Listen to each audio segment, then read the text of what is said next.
Saludos familia para todos. Padre, en esta mañana bendigo a los oyentes, bendigo a los que reciban esta reflexión, donde tú, Señor, solo eres el importante, solo tú, Dios de Israel, Elohim Adonai, digno de toda la gloria, digno de ser exaltado, glorificado, Señor. Que tu palabra corra y sea glorificada en medio nuestro. Señor, gracias por darnos el conocimiento que nos trae la libertad. Bendigo a cada persona, Señor, que puede recibir esta reflexión. Dice un proverbio que el que no conoce su historia está condenado a repetirla. Todos nosotros tenemos un soporte, un cimiento, una base. Todas las naciones en el mundo deben conocer su pasado, su historia. Para algunos es muy relevante porque conservan las estatuas, las esfinges, los monumentos de sus conquistadores, de sus fundadores. En algunas naciones está la estatua de Cristóbal Colón, en otras la de Simón Bolívar, Antonio Nariño. Aquí en Cali, Colombia, está la estatua de Sebastián de Belalcázar. Y hay unos héroes, ¿cómo se puede decir? Fundadores que honran su historia, lo que hicieron. Pero a la realidad pocos hemos escudriñado, estudiado qué pasó, qué fue lo que realmente sucedió. Por ejemplo, aquí en Colombia hay un personaje conocido mundialmente, del cual se ha hecho películas, novelas, Pablo Escobar Gaviria. Para algunos fue un héroe, para otros un villano, el villano del mal.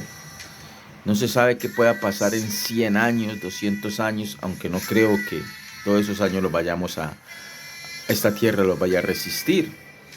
Entonces, se puede voltear la historia, se puede cambiar, como ha pasado con el Che Guevara, que para algunos es el gran héroe, pero fue un asesino.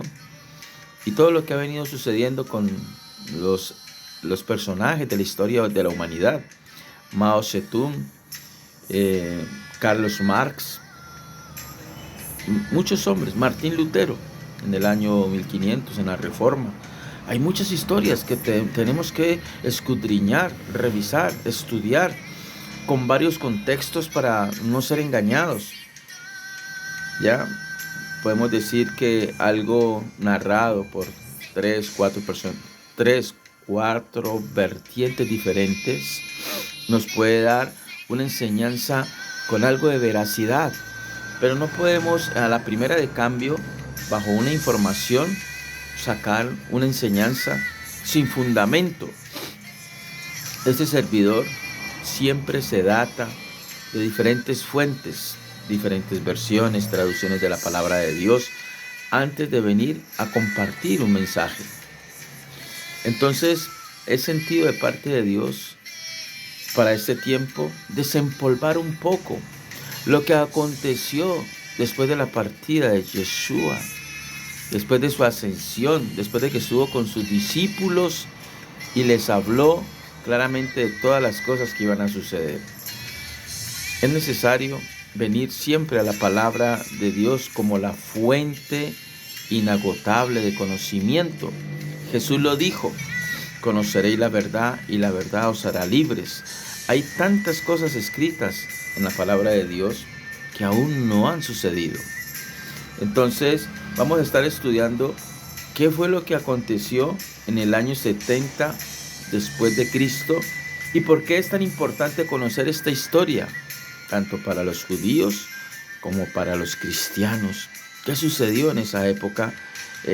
Sabemos que del año 1 al 70 hubo un gran avivamiento con el pueblo judío, aquellos que Dios se les reveló, el Mesías se les reveló, ¿sí? Porque sabemos claramente que en el Evangelio de San Juan, capítulo 1, versículo 12, dice que a los suyos vino, pero los suyos no lo recibieron. ¿Sí? Mas a todos los que creen en su nombre les dio potestad de ser hechos hijos de Dios. Y esta es la promesa que hay para todos nosotros.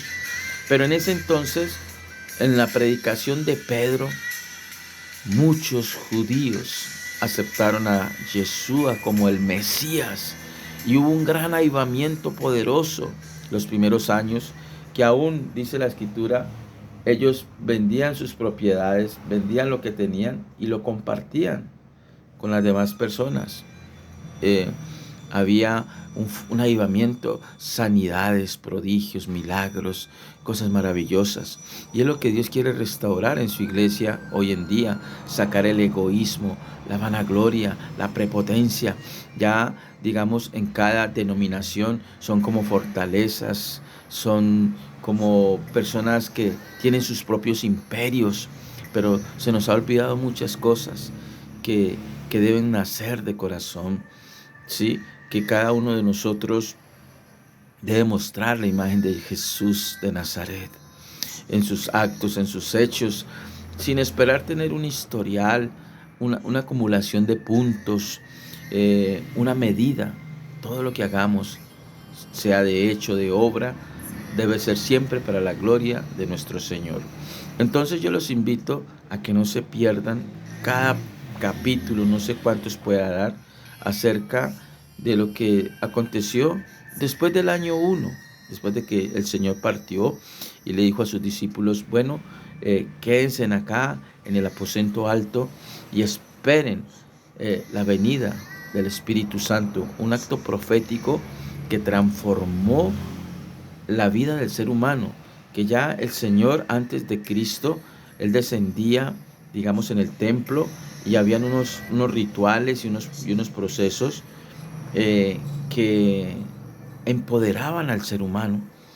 Cuando Moisés en el primer templo, en el segundo templo, había un sitio especial donde bajaba la Shekinah de Dios y llenaba ese lugar, pero ahora Dios eterno, Elohim Adonai, iba a morar en los cuerpos. Nuestros cuerpos venían a ser ya templos del Dios viviente. Mis amados, Dios los bendiga y los espero para que podamos enriquecer nuestro conocimiento con verdades que están escritas.